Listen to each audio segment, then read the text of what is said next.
Ok, so đây là cái số của một căn Alpha Man chẳng Alpha Man cứ thôi cái unboxing tiếp theo cái nàyแต่ว่า Alpha Man មានតែ option មែនតើដែលបានទិញមកធ្វើទុក unbox ប៉ុន្តែអត់ខ្ចី unbox មើលដល់ចង់10ដបនេះ10ដបជាង20ដបហើយសិតតែជា brand ថ្មីដែល Alpha Man យកមកសាកយកមកតេស្តអាខ្លះចាប់អារម្មណ៍ទៅរូបរាងខ្លះឃើញគេ review ល្អខ្លះក្លិនគេថាអែមអញ្ចឹងណាអញ្ចឹងមានច្រើនមែនតើដែលមានគម្រោងក្នុងការ unbox ប៉ុន្តែអត់តបានថត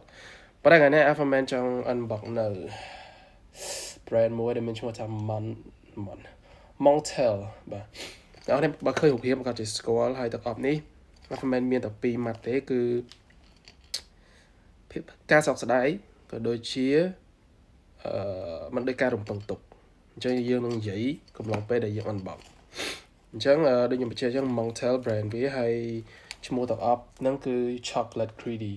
ណានិយាយទៅ Alpha Man ចង់បានទាំងអស់នេះដោយសារតែឈ្មោះវាតំណង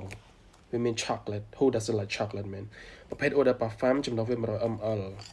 អញ្ចឹងនេះព័ត៌មានវាខាងក្រោយស្អីចឹងមកហើយក្រុមនេះចាប់អារម្មណ៍ថាអីលេខប៉ុណ្ណានេះ damn batch code or something man អញ្ចឹង made in France ហើយឥឡូវកុំឲ្យយូរគឺយើងធ្វើការ unbox ដូចយើងនិយាយ point ដែល Alpha Man និយាយមុនហ្នឹងអាទី2មួយចោះតើតទៅនឹងមិនដូចការរំពឹងទុកបានន័យថាម៉េចបានន័យថាបើកចេញទៅបានន័យថាស្រាលតើអត់នេះស្រាលមែនតើខ្ញុំនឹកឃើញរូបរាងចេះបានដឹងថា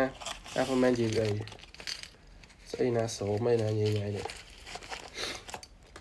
នេះឃើញទេឃើញរូបរាងអ្នកនេះប្រកាសជាគិតថាចំអាហ្នឹងគួរតែធ្ងន់នេះដែកអ៊ីណុកគួរតែធ្ងន់ប៉ុន្តែ actually ទាំងអស់នេះគឺស្រាលមែនតើសឹងថាយើងកាន់មក what the fuck is this មិនបានសលេអនាម័យចង់តែមិនបានទៅងន់សលេអនាម័យមកដុំមកចឹងវា too light ហើយ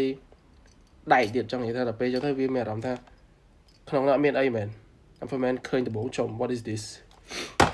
អញ្ចឹងចំណុចទី1 Alpha Man និយាយដំបូងហ្នឹងទៅរឿង regret បានន័យថាការសោកស្ដាយដោយសារកាលណា supplier មានហើយតម្លៃធូរ Alpha Man យក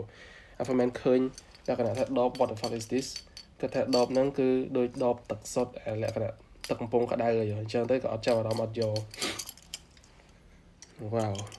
chocolate man chocolate greedy ហើយកំណត់ចំណុចមួយក្លិនមើលទៅយើងរំពឹងថាក្នុងប្រហែលជាមានកាកាវមាន vanilla ហើយជា tongue bean something like that ដាក់លើ screen ថតវីដេអូឲ្យចាំ check អត់បាន check ទេដោយ Alpha Man និយាយអញ្ចឹងហើយក្លិនក៏អត់បានតេស្តដែរដោយសារតែចំហយើងត